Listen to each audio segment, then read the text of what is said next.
মূলত আপনার আজকের এই সাংবাদিক বৈঠকের কারণ কি? নমস্কার, আমার নাম তন্ময় মণ্ডল। কান্দি সংলগ্ন সমস্ত এলাকাবাসীর উদ্দেশ্যে একটা উদ্যোগ নিয়েছি, সেটা হচ্ছে টোল ফ্রি নাম্বার। এই টোল ফ্রি নাম্বারের মাধ্যমে আমরা দুটো পরিষেবা প্রদান করব। প্রত্যাশা এক নতুন আলোর দিশা। এই প্রত্যাশার একটাই উদ্দেশ্য, সেটা হচ্ছে কি সুস্বাস্থ্য ব্যবস্থা তৈরি করা।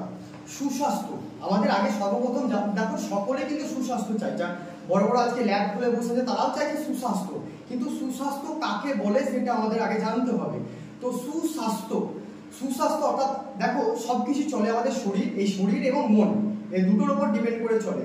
তো সুস্বাস্থ্য তখনই সম্ভব যখন শরীর এবং মন একত্রিত করে যখন পরিষেবা দেওয়া হবে, তখন তাকে বলে সুস্বাস্থ্য, তখন সেটা সেবা হবে। তাই এবং ব্যবস্থা এটা দেখো, এটা কিন্তু বিজনেস নয়।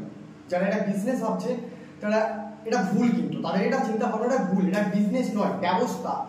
দেখো, বিশ্বাস ছাড়া কিন্তু ব্যবসা হবে না। ব্যবস্থা ব্যবসার একটা ধাপ হচ্ছে ব্যবস্থা, যেটাকে ব্যবসা তথা অর্থ যেটাকে বলা হয়।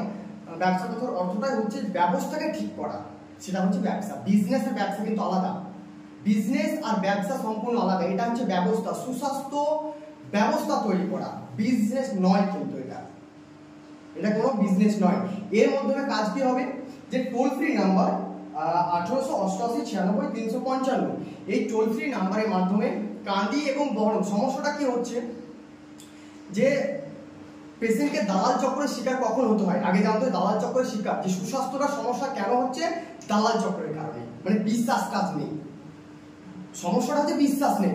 তো আজকে যে তোমার দালাল চক্র মেন হচ্ছে দালাল চক্র, সেই দালাল চক্র কিভাবে বন্ধ করা হবে, যে দেখো, যে এই টোল ফ্রি নাম্বারের মাধ্যমে কান্দি এবং বহরমপুরের যে কোনো ডাক্তার খোঁজ করতে হবে আগে থেকে। সে নাম লেখার দরকার নেই, কি খোঁজ করুন। আমাদের উদ্দেশ্য হচ্ছে পরিষেবা প্রদান করা, সুস্বাস্থ্য ব্যবস্থা তৈরি করা। তাকে কিচ্ছু করা, শুধু সে যে জানে না, যে সমস্ত পেশেন্টরা জানে না যে কান্দি অথবা বহরমপুরে যে ডাক্তারকে দেখাবে সেই ডাক্তার কোথায় এবং কোন চেম্বারে বসছে, সঠিক তথ্যটা থাকে না। সেই সমস্ত পেশেন্ট টোল ফ্রি নাম্বারে ফোন করে সঠিক তথ্য জানতে পারবে, সে ডাইরেক্টলি ডাক্তার দেখাতে পারবে। ফলে তৃতীয় কোনো ব্যক্তির সহযোগিতা নেওয়ার প্রয়োজন নেই, তাই না? সমস্যাটা আমাদের ওখান থেকে সৃষ্টি হয়, তাকে ওটাকে আমাদের ঠিক করতে হবে।